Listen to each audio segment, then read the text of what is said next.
Welcome everybody. Welcome back to Hood Politics. We got a special guest today. How you doing? We got Miss Caneka Jenkins, aka Misstine. How you doing? I'm well. How are you? I'm great. There's a lot of things going on, and recently I've been put up on this documentary series that you're working on. Can you give me a little bit of information about that? Yes, I'm working on a documentary and actually starting a podcast. The name of the documentary and the podcast is going to be called "The City That Lost Its Groove." Hmm. Of course, it's wordplay on Groove City. Yeah. And it's about four Black women who were murdered in Cambridge in the early '90s and 2000s, and their murders have never been solved. Um, and I grew up knowing about these murders. I was living during these murders, and I was actually living on Pine Street, during some of those Hmm. murders. So it's been stories that stuck with me for my life. And I was like, let's do it. Well, I mean, of course, I've definitely heard of some of these murders myself. What intrigued you to want to tell these stories? So I've always been like a true crime fanatic Mhm. and always wanted to be an attorney and a detective. That's crazy. But my life went in the opposite direction. Mhm. But again, these stories have been stories that impacted my life because I grew up on Pine Street and I grew up knowing a lot of these women or their children. And at one time in my life, I feared just going out the house and walking down the street because these murders were never solved. And later on in life, I just was like, why is nobody saying anything? I Mhm. watch true crime all the time. They got all these new ways that they are solving these crimes with Yes. DNA and going through, your family line. And I'm like, but nobody's doing anything about these women. And in my mind, I felt like it was because these ladies were all addicts or Hmm. recovering addicts. And those people mattered too. Yes. And so I went to Jonathan Moloch and I Mhm. asked him, I was like, I really want to do a documentary, but I don't even know where to go. Mhm. And from there, it's just been moving forward. I spoke with the families and they all gave me their blessings. And it's been a journey, but Mhm. it's been a fulfilling journey for me. Um, because again, these people's lives matter. Yes, definitely. Mm. Big shout out to Jonathan Moloch, Big Big shout out J. to Jonathan. Definitely. But along this ride, I'm not gonna get too in depth because, of course, this is a documentary. But can you speak a little bit on some of the people that you may be telling their story?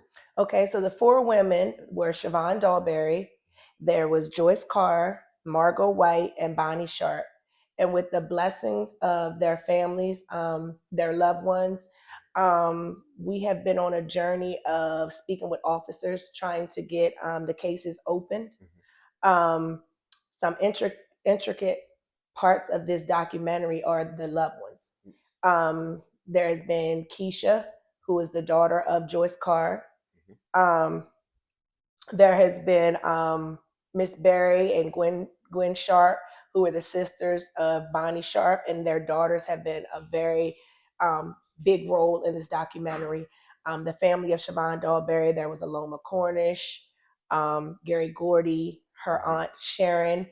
Um, and for Bonnie Sharp, there are people behind the scenes who just didn't want to be, out there, but Yes. there are family members and people behind the scenes that have been supporting for her as well. Yes. Well, I mean, I definitely know that it has to be a hard thing for the families as well to kind of speak on this or not even have any closure for this. So, how has it been with the steps of going through with the family? I know that's kind of been a rough situation. There has been some family members who have not been in agreement because some people deal with grief differently. Yes. So there are some family members who just don't want to revisit that because they've had time to kind of put it behind them, Hmm. even though it to me it would never be behind me to lose a loved one and it not be unsolved. But I understand that there are different people grieve differently. Yes. But there has also been the amazing people that I've been working with who show me love all the time. We're in contact all the time, um, and have really opened up their lives, their hearts, and their stories. And that's to me has been what the journey has been so fulfilling for. Yeah, definitely.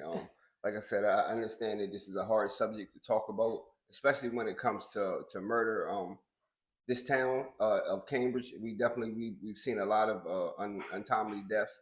But it's one thing for it to be a male, but for females to not get the same treatment as males, I really can't seem to understand it. So can you kind of get more in depth with that as far as the women of the situation? I think that's the part that touched me. I have people that reach out to me now that says, "Can you start looking into this murder?" And they're males and Yes. things like that. Which later on, once this is all done and passed, or I'm not going to say passed, but if they're solved or reopened, I may can go that route. But for me, the part was the women because Mhm. for a lot of times, um, I'm sorry. A lot of times, I'm so sorry. We have I'll call her back. We have been almost second. Women has always in the workplace, anywhere, and I felt like because these were women with issues, Mhm. I'll say that because I think some of them were on the road to recovery. I feel that some were on the road to recovery, um, or were recovered. Mhm. That um, I just wanted to say, as a woman myself, as a Black woman, Mhm. again, we matter. Yes. That's been my main mission goal, is that we matter. And it doesn't matter. I have people in my family that have problems, and I'm pretty sure a lot of people have people in their family that have problems, but we don't give up on them. And I think that has been the part for me that gives me the drive, that these are Black women that we're not going to give up on. Yes. Well, with that being said, along with those crimes that have been unsolved, if it's anybody that would like to reach out to you, or maybe might have some knowledge that may help you in these cases, is there any way they can get in contact with Yeah, so I have a Facebook and an Instagram page dedicated to the city that lost its groove. you? I welcome people. If you remember something, I mean, this is 20, 30 years ago, but I mean, there also were times back then where people were scared to talk. The Yes. police, it was a predominantly white ran police department. Yes. There were some people in the community that didn't even trust the police. Mhm. Now we're 30 years later down the line, we still have some work to do, but at the same time, there's people that's not scared anymore. Yes. If you know something, you remember something, it might not even be something that you think is important. Again, there's a Facebook page, there's an Instagram page. It's open. You can send me a message. Again, soon I'm supposed to be starting a podcast. The Yes. problem is me. It's hard for me to get started. I have all my equipment. I have all everything I need is just the doubt in myself, because it's taken a lot to do this, and it actually is taken a toll because I feel like these families feel now, even though they weren't my families, they are now my families. Yes. And so sometimes it takes a lot. But if anybody knows anything, remember something, you could have been out that night. Anything that you remember, please go to the Facebook page or the IG page. It's called The City That Lost, LOSS, It's Groove. Or phone number 443 521-4502. I'm always open to speaking with people. Yes, definitely. Well, we definitely encourage you in the mission, and we love what you're doing for the community as well. And like I said, if anybody wants to help, and if you want to give the acknowledgement to anybody that has helped in this journey so far, please don't be afraid to reach out. Yes, thank you so much.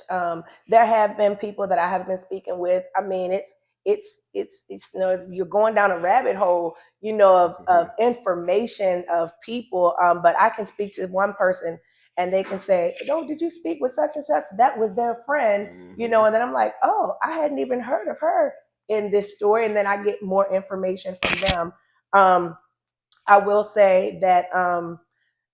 The police department, I don't want to talk bad about them because the Cambridge City Police, Cambridge Police Department have been a very intricate role in these stories. They have met with some of the families. They have actually tried to open up one of the cases, which was Margot White's. Yes. Um, and due to some other things that you guys will see in the documentary, that case has now halted again. But I will say that the police department has been very helpful.